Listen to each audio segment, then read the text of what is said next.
in a brittle, brass-scented airbase where tradition weighs as heavily as metal, Captain Mira, Crane, Hassan, dismissed by colleagues for a call sign that sounds delicate, answers a dare that becomes a crucible.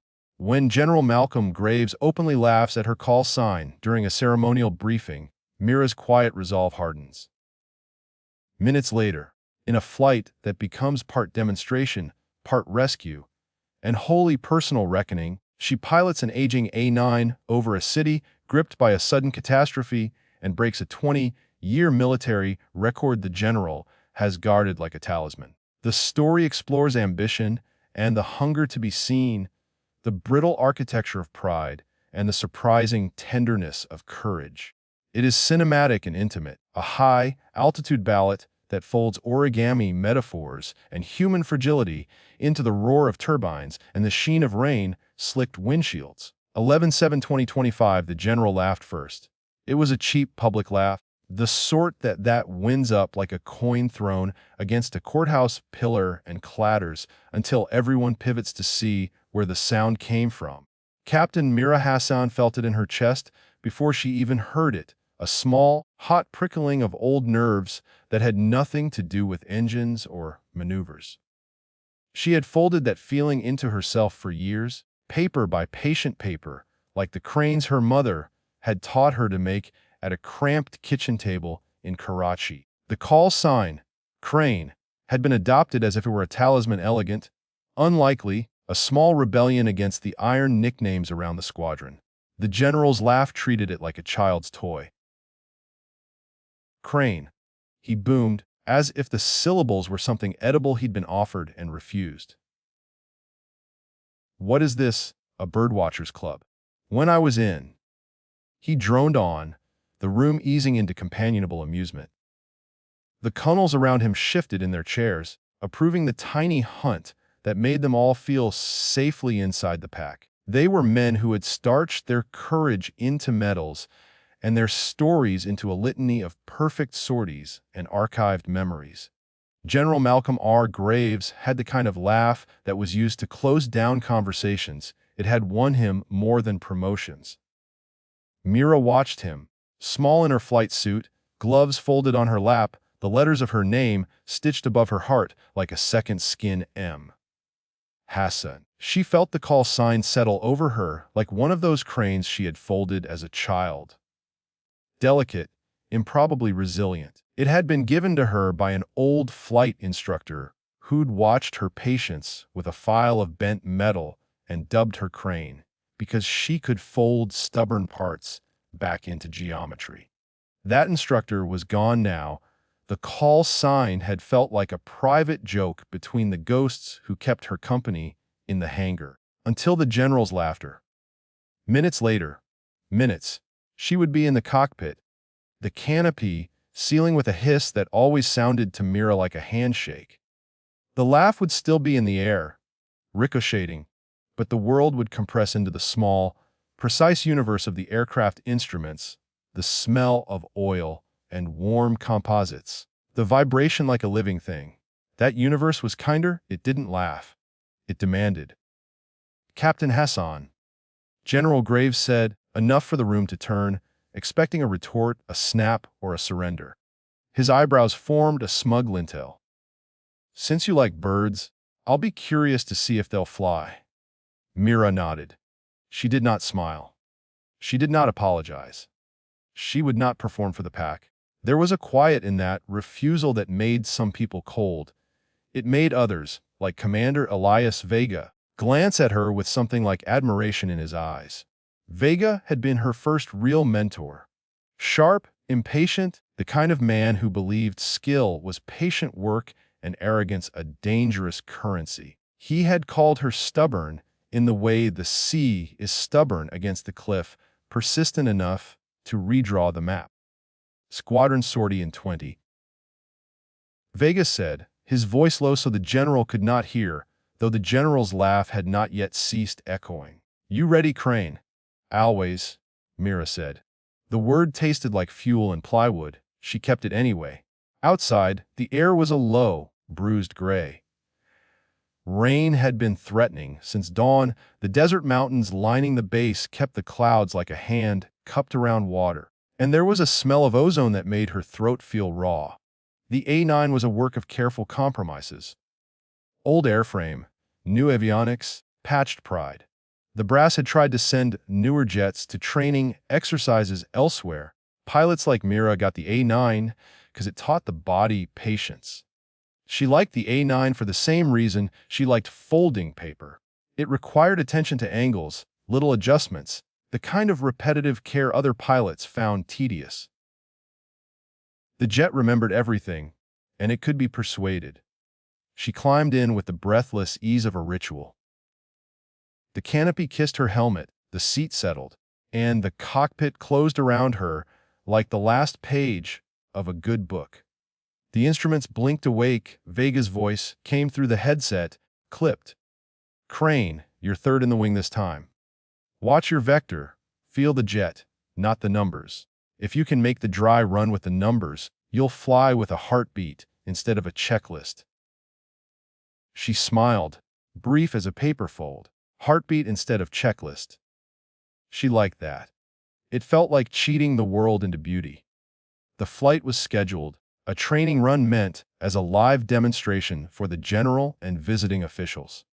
A closed corridor, tight timing, a high-speed pass through the canyon that ran behind the city, a course traced like a ribbon of possibilities.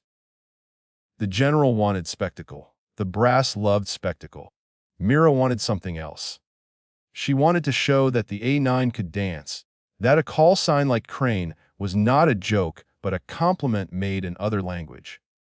The engines came alive with a deep, patient hunger. The runway rushed, a strip of wet glass, the air heavy with the scent of rain and heat. The A9 lifted with a complaining grace. It did not like to be hurried. And then they were airborne, the ground folding away like an unwound map. Below them, the city lay clustered, lights trembling like a handful of fireflies trapped beneath glass. On the radio later, as they threaded between crags of stone and the highway that sliced the valley, the general's voice boomed again. More controlled now, but with that same metallic amusement. "This is a demonstration, Captain Hassan, not a dance recital. We expect precision." Mira breathed in, checked the instruments, felt the pull of velocity in her bones. This was a moment she had trained her body for years to accept without thought. A pattern of muscle memory and observation. The world streamlined down to lines and angles, wind and trajectory. She thought of the cranes folded from butter, soft paper in her childhood home, of her mother's hands moving with the patient economy of someone who had learned to make beauty out of scarcity. Each fold neat, each crease meaningful. There had always been a way to transform something fragile into flight. Halfway through the corridor, the radio cracked to life, not with the general, but with a frantic, clipped voice from the city. "This is Central Dispatch. We have a breach, industrial district, chemical plant, explosion, multiple fires, evacuation orders, casualties reported, requesting immediate air support for reconnaissance and medevac coordination." The phrase landed like a dropped cloth. The exercises evaporated in an instant. General Graves's voice sharpened, like a blade deciding. "All aircraft, stand by for mission orders. This area is under civilian threat. Repeat, civilian threat. We will coordinate with municipal authorities." Vega's hand ghosted over the throttle, through the headset. His voice ticked urgently. "Crane, you'll run the first pass. Get eyes on the plant. We need visual on the heat signature and any survivor pockets. We can't send choppers in until we know chemical exposure levels." A mission.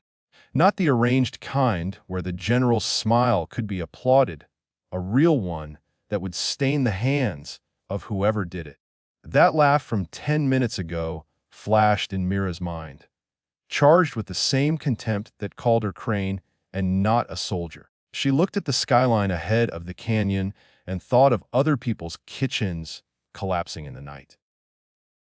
Her hand moved, sure as a paper fold. She passed the plant at low altitude, the city shrinking and focusing into coordinates. Smoke curled up like obscene arguments, orange tongues licked the air. On her HUD, thermal blips chewed at the black. Vibrations like distant thunder rolled through the fuselage. It would be simple recon, routine by military assay. But when they tuned the sensors to the correct frequency, a thing like a cry came across the radio. Civilian, raw. Help! Please, we're trapped. Warehouse C. South side. Coordinates. Mira banked, the jet tilting into a narrow corridor of stone and steel. The pilot's muscles worked like a metronome: adjust, compensate, read, respond. Vega's voice was near her ear. Do not commit to landing in a contaminated zone. Get eyes and coordinates for ground teams. I'm not landing, she said. Her throat had the gravel of adrenaline. I'll get them out. Negative, Crane. Vega, trust me.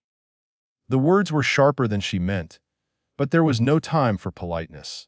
Her seat dug into her spine as she dove toward the warehouse cluster, the A9 bristling and complaining, and, because the world had decided to refuse the script, an entire roof erupted beneath her.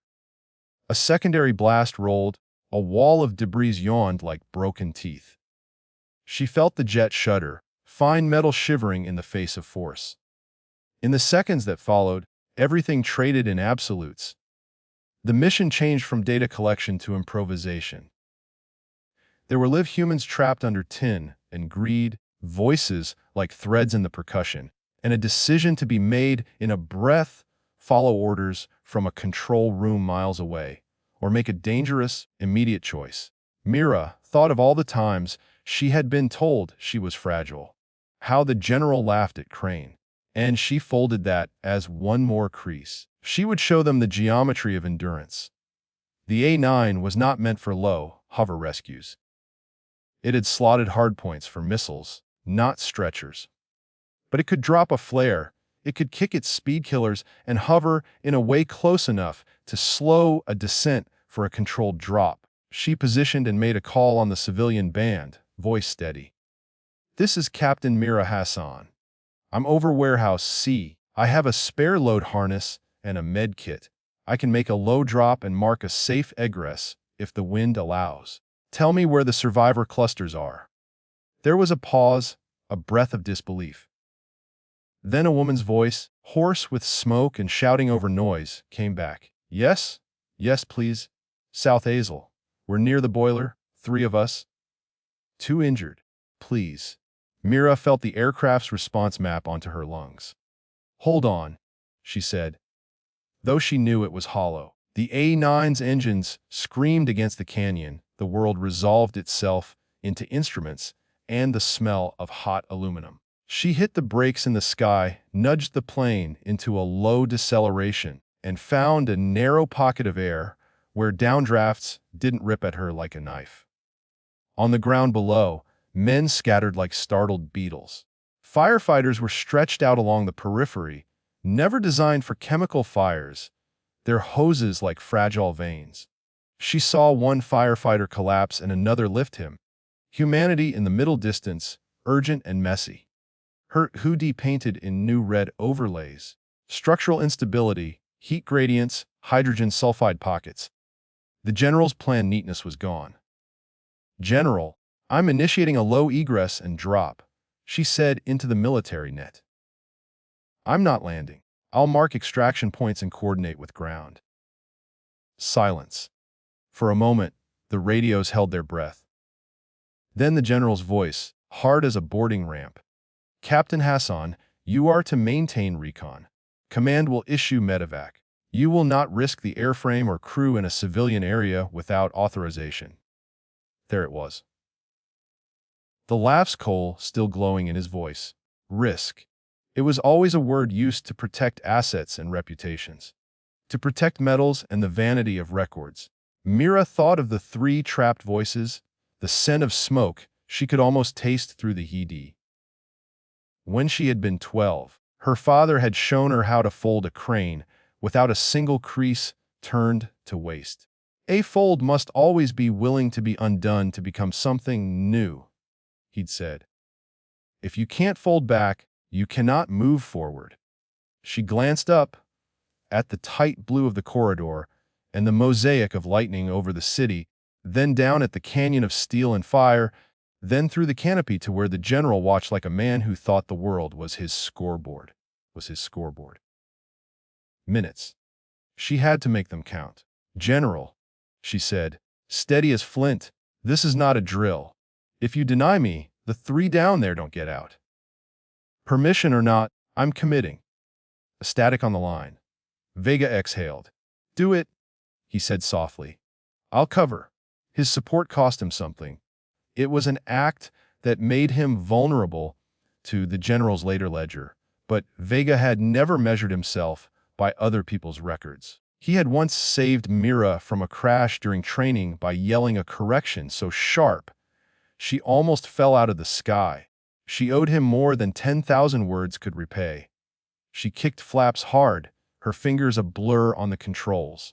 The A9 responded with a metallic groan, bringing speed down by borrowing more from the sky than the runway ever had. The canopy filled with smoke from below, the thermal camera turning the inferno into angry white and violet. She lowered the cargo pod and released a kit. Medical supplies, a tethered harness B, the kinds of vending, crate miracles engineered for disasters. The harness unfurled and snapped into a whale of nylon, aimless in the wind. The survivors shouted. Mira watched as a scrap of tarp fluttered like a white-fold crane and the harness hooked onto a structural beam with improbable grace. A man with dark hands took it, and another hauled it toward the pinned victims. The firefighting crews looked up, groping for a new kind of direction. On the radio, the woman's voice choked through a prayer that could have been mistaken for a name. "It's here. Help." The harness, God, a secondary concussion rolled through the square, another explosion, this one closer, a hot bloom that pressed the canopy like the fist of a god. The A9 bucked, instruments jagging, and a warning light screamed. Mira's world bent into treacherous angles. The instruments misread for a sliver, the canopy glazing with dust, and a sail of sparks. Her training was a spine under the wildness. She kept the jet in the ribbon of breathable air. Minutes stretched thin as paper. She could feel the clock on the mission, and something else, an unnameable ledger that General Graves kept tan and folded into his breast pocket. A 20-year record that named him champion of the fastest, most flawless evacuation through the canyon. That record had been a story used to close mouths, to limit hands reaching for the wheel.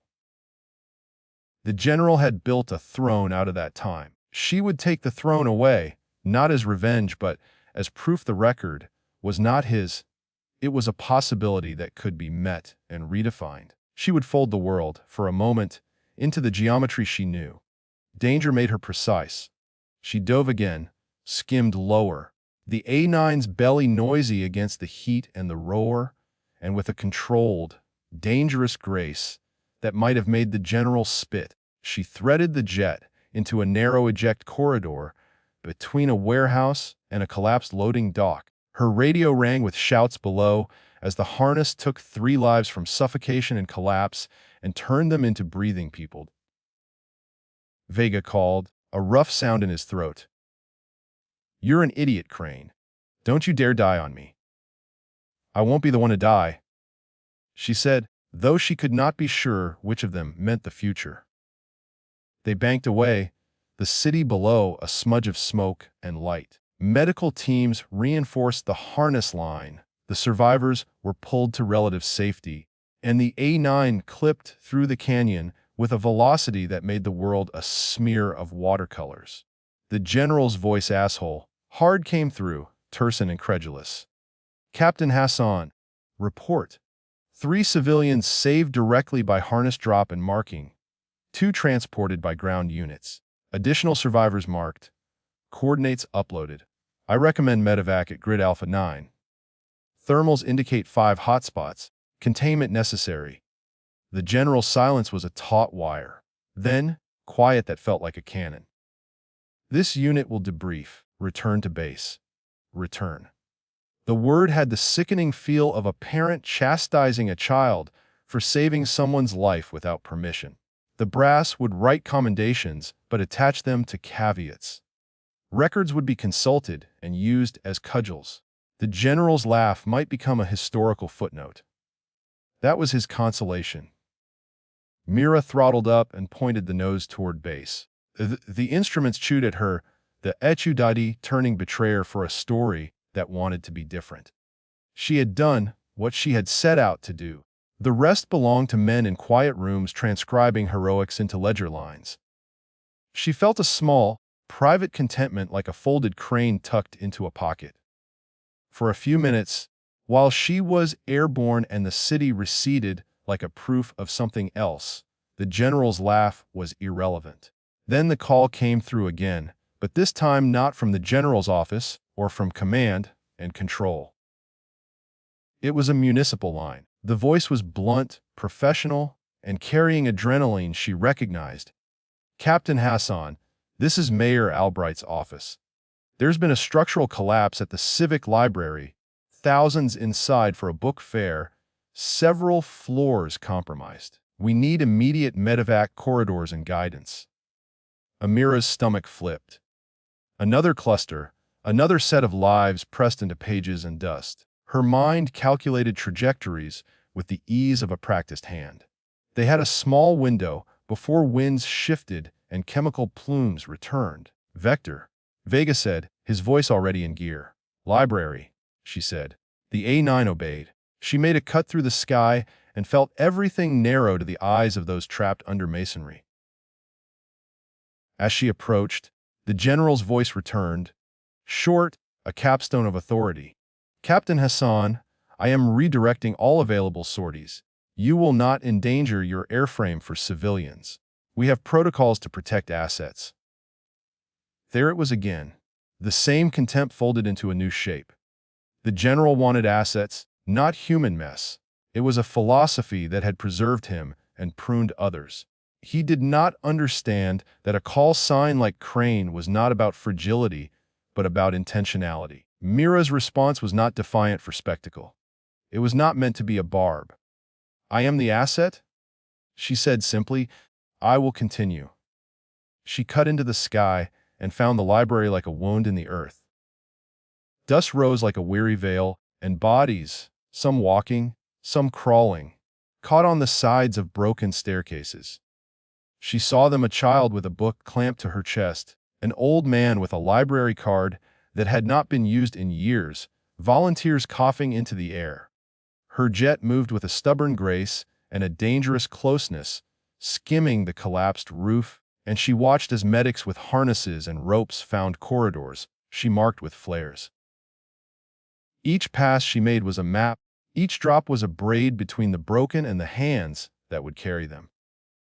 The hotted clock ticked, and Vega gave a calculation that felt like a verdict.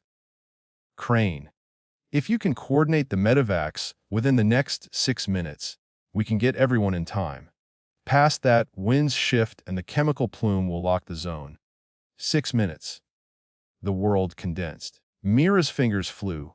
The A9 birthed flares that whirl like paper birds against the gray. Ground teams followed. She dove a final time to mark a clear landing corridor with laser-guided beacons, and then pulled up, the canopy filling with dust and voices cheering and crying below. The airbase needed to be told. The scores needed to be placed against the ledger. Back at base, the hangar was hot with diesel and adrenaline. Men and women moved like ants around the tangle of debriefs. The general watched the monitors in an office with windows, an audience to his own theater. There was the replay of her runs, angles, timing, the precision of the harness drop. On the screen, one could calculate speed, latency, instrumentation performance. One could also, if one had a heart that counted for anything, see the faces below clutching at ropes and the flare, light catching in dust. "Captain Hassan?" the general said, the word tasting like a challenge. "You've done what you chose to do in the field. I don't deny the results, but you risked personnel and an airframe that represents hard, earned readiness. I have maintained a record for 20 years, a standard set by Colonel Avery. He named Avery as if invoking a saint. The record had been 12 minutes, 3 seconds for a full reconnaissance, and marked mission from takeoff to the marking of a safe corridor. It was a number pinned and varnished, a story the general had used to bend the future to a practice he would not have to explain. Colonel Avery's time had been touted as impossible by some, wholly by others. The general had made it his own through speeches and press jackets. "We will review," he said. "Your actions, while courageous, were not sanctioned." They would review. They would write minutes that migrated like small parasites. That possibility was dull, like a stone inside a sock. Yet something else stirred, an uninsured brightness like a folded bird given breath. "General," Vega said from beside Mira, his voice measured but fierce, "the record is not the point.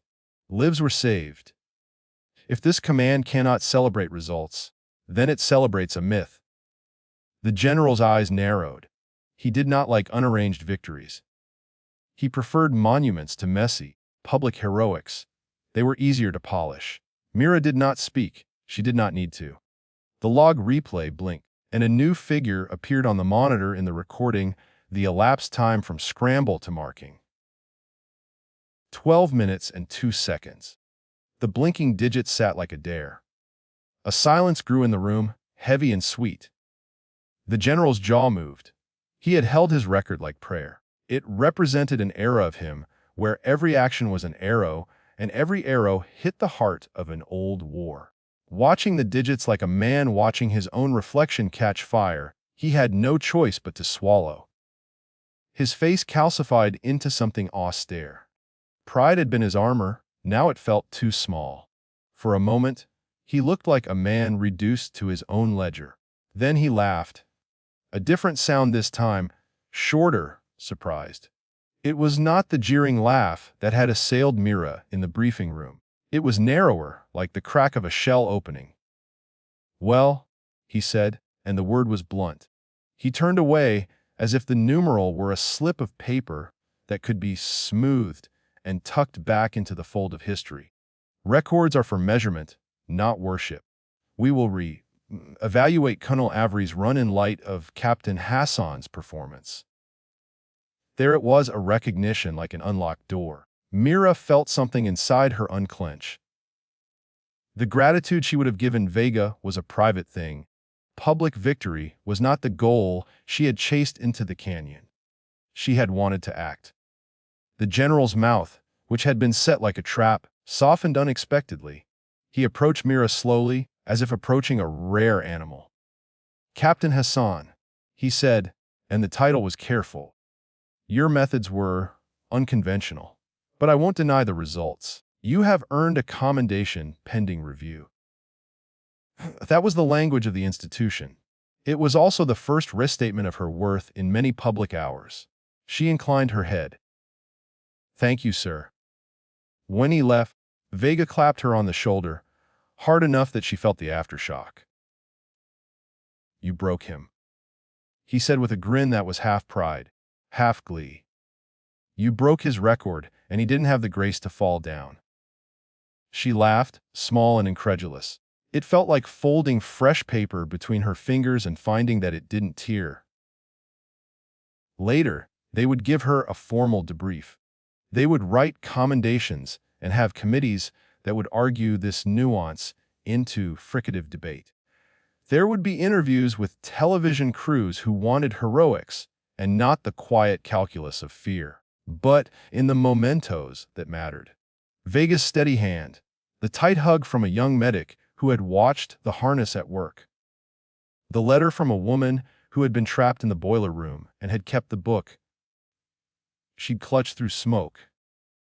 Mira found something like a ledger cleansed of the general's laugh. She walked out of the building that night under a sky that had finally given up its rain. The air smelled of cold metal and new beginnings. The bass hummed, a sleeping thing, and somewhere, a mechanic tuned an engine with a close attention Mira recognized from folding a paper bird and coaxing it to flight.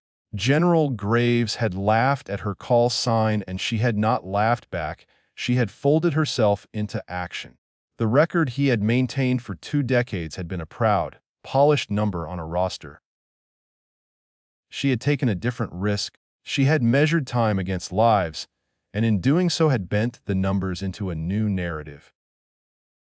When the general's record fell by 2 seconds, the room after shock was not about vindication, but about a quieter truth. Records are thin, like paper, and can be folded to hold something new. Myra sat on the hood of an old Jeep and folded a scrap of paper she found in her flight suit pocket. A hospital pamphlet one of the medics had forgotten. Her fingers moved with the patience of habit, and by the time Vega found a place beside her, she had 3 cranes. The air between them carried the weight of the day. It also felt light with possible futures. "You okay?" Vega asked. She looked at him, at the small cranes trembling in the cooling air. "I'm okay," she said. "It's not the record that matters. It's the people who are alive for it." Vega watched her a long moment, then laughed. It was a clean sound, and Mira felt warmth like sunlight. "You ever think of teaching origami in the academy?" he asked, teasing, "and have the general laugh at me for turning cadets into paper birds?" She thought of it and then shrugged. No. Maybe something subtler. A lesson on patience. That'd annoy him even more. They sat that way for a while, 2 shapes under a sky that looked like it had been smoothed by wind. The cranes in Mira's hands were fragile, and that was their point. They could be crushed by the boot of history or folded back into new forms. She had learned, in a day of smoke and screams, that fragility and force were not opposites but tools in the same chest. When morning came, the record was a line on a report and a sentence in a speech where the general called them all to honor courage. The medal that came later was pinned to her chest with formal hands and an odd smile from the general. Man reconciling the architecture of his pride with the proof she'd offered. But the important things were smaller. The harnesses in the supply room were inventoried and redesigned. The medics' faces were less raw in their dreams, and in the city, the book, Fair's stray pages, were salvaged and stitched back into news stories. Mira received letters, some angry, some grateful, some lit with curiosity about a pilot who folded cranes and crashed expectations. The general's laugh still existed, but it had been tempered by something less brittle. An awareness that the world would not always conform to the neatness of his records. Sometimes it demanded improvisation. Sometimes it required the kind of patient courage a woman who could coax fragile paper into flight practiced in silence. On her days off, she would sometimes sit on the old Jeep and fold a crane. Her hands would move through the same sequence that had guided her through a canyon and a blaze. It was absurd and perfect. Delicate shapes pressed between fingers that had once gripped a yoke during an explosion. The cranes multiplied, small monuments of memory. Proof that a laugh could be answered not by noise, but by an action that made the world a little safer. And when, months later, a young cadet approached her at the flight line and asked if the name crane was a joke, Mira simply handed the cadet a paper bird. "Fold this," she said, "and keep it in your pocket. When someone laughs at what you are, fold harder. It will teach you to survive." The cadet took the bird, folding tentative, hopeful creases. Mira watched, the afternoon light catching the paper's small wings. The general's record had been shattered, not by spectacle, but by the steady, small courage of a single pilot who refused to be the joke the room expected her to be. In its place, she left something else, a pattern that could be taught, practiced, and, best of all, passed on. The laugh that started the story had ended, not with a sound but with a life saved and a record rewritten.